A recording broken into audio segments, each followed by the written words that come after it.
Okay, let me share with you two short ideas, brief ideas from this week's Parshat Reeh, and hopefully you can share them and discuss them at your Shabbos table. The first one has to do with the mitzvah in this week's Parsha of tzedakah. We call it charity, but in Hebrew it's really tzedek. It's the right thing to do. It's not only the nice thing to do, it's the obligatory thing to do. The Torah talks about lo tametz et yadcha, don't keep your hand closed, but toach tiftach et yadecha, open up your hand in order to provide for someone else that which you have. The Vilna Gaon explained that one of the requirements of tzedakah is to provide for people based on what they need, their unique needs, and their unique situation. It's not a one-size-fits-all type of giving. Different people need different things, different organizations, different causes need different degrees of participation and amounts of contributions. And so it's not a one-size-fits-all situation when it comes to charity. It's a responsibility on the person who's giving charity to investigate, to inquire, to find out how exactly can they be most impactful based on their giving capacity. And the Vilna Gaon says we learn this from the idea of open and closed hands. When your hand is closed, it appears as if all your fingers are the same size. Similarly, if you are not paying attention, one can make the mistake of thinking that all charities are equally deserving and all causes should be given the same amount, just like all fingers are the same. When you open your hand, you realize that some fingers are longer, some fingers are shorter. Each finger is unique. Similarly, when it comes to the beneficiaries of our charitable giving, we should realize that we should treat each one as a unique entity, deserving of our attention, deserving of our investigation, so that we can provide for them in the way that they need. It's not a one-size-fits-all. Don't keep your hand closed and think it's one-size-fits-all. Understand that when you open your hand in order to provide, you realize that different people, different causes need different attention. This is really true in all areas of life. There's no cookie-cutter way of dealing with people. Every individual has his or her own unique challenges and strengths and needs and desires. And when we're interacting with people, we should not do so in a cookie-cutter fashion. Rather, we should open our hands and provide for people in the way that they need it. Second idea that I wanted to share with you in anticipation of Shabbat Parshat Reeh. It's also Shabbat Mevorchim. It's where we bless the month of Elul, the lofty month of Elul that ushers in the high holiday season.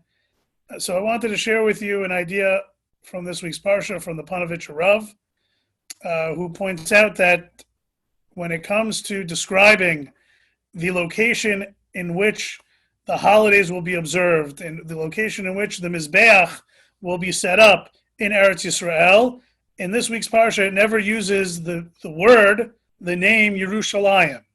It never tells us where the Mishkan and ultimately the Mikdash, the Mizbeach, will be established. It never tells us where will the pilgrimage lead us to, and the Shalosh Regalim.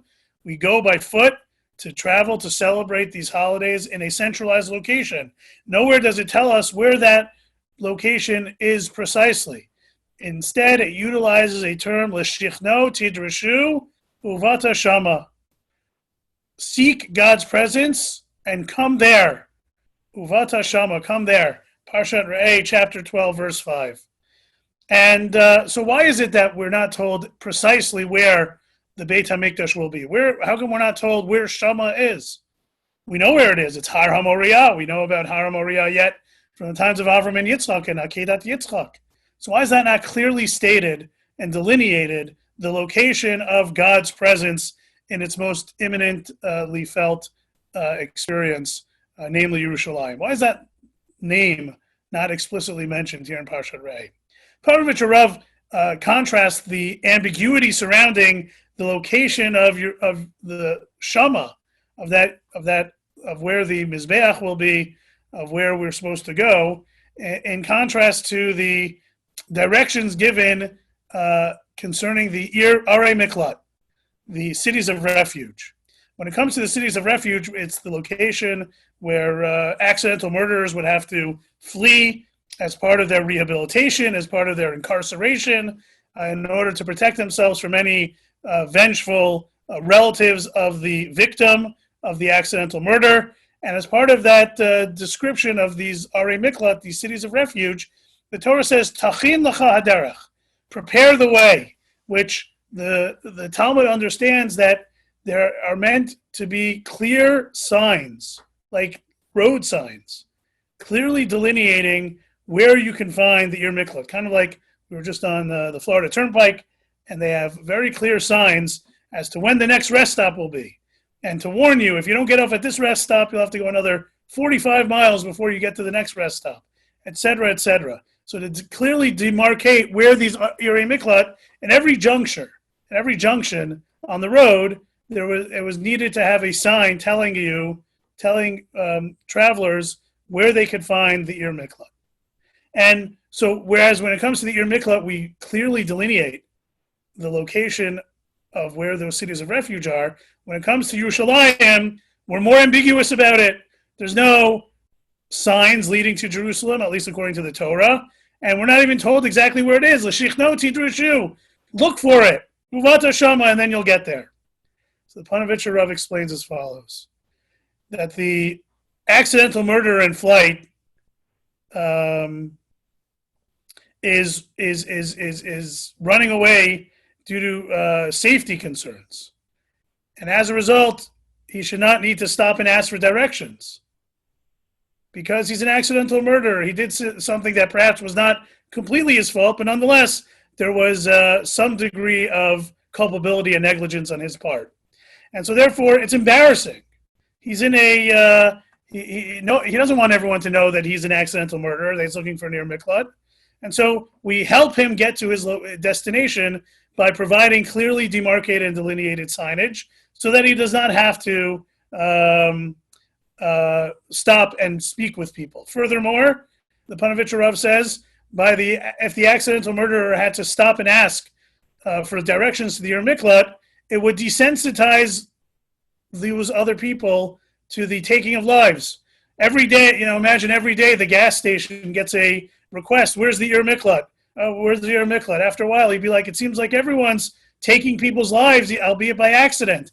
And that could unintentionally, but slowly, desensitize people to the sanctity of life and just to how terrible it is if life is taken even accidentally. If that's true about why the signage is necessary for the Ir Miklat, Panovitcher Rav says that's exactly why the Torah does not require nor encourage any demarcation towards Jerusalem.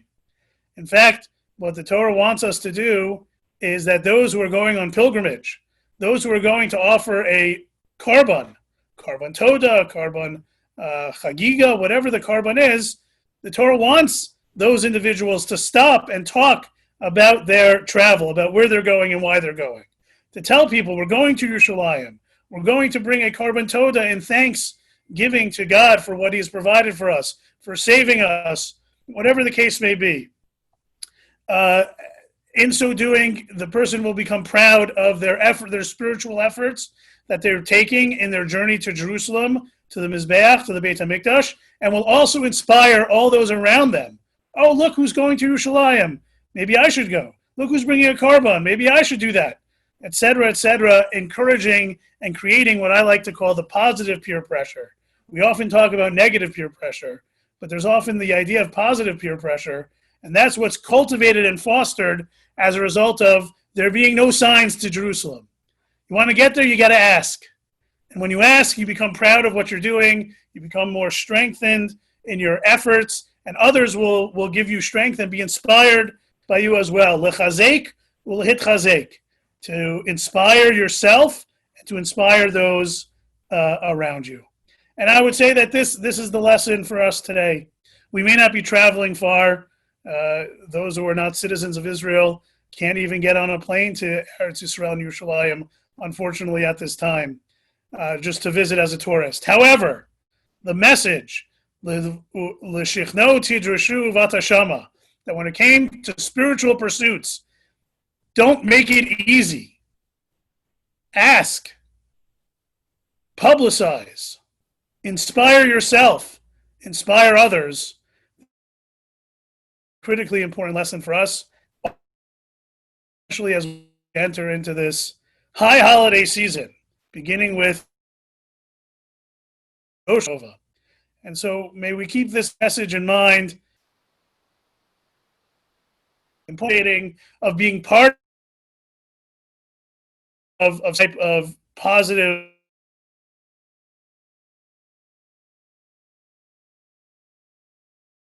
spot.